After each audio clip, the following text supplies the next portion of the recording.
কাজে বন্ধু যেন হয় আখিরাতের সাথী। বন্ধু হবে কিসের সাথী?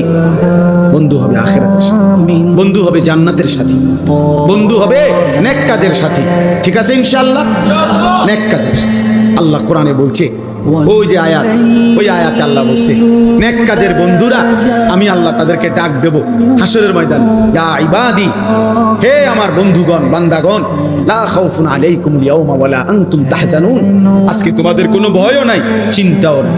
এরপরে আল্লাহ বলবে উদখুলুল জান্নাতা আনতুম ওয়া আজওয়াজুকুম তুহবারুন। বাহ! আল্লাহ বলবে তোমরা যারা নেক কাজের বন্ধু ছিলা, তোমরা বন্ধুরা একে অপরকে হাত ধরাধরি করে গলাগলি করে আমার জান্নাতে ঢোকো। খোদার কসম, এটা কোরআন কি বলে? হ্যাঁ, এমনকি এই আয়াতের তাফসিরে আছে যে স্বামী স্ত্রী তারাও মূলত বন্ধু, যদি তারা একজন আরেকজনকে নেক কাজের সহযোগিতা করত।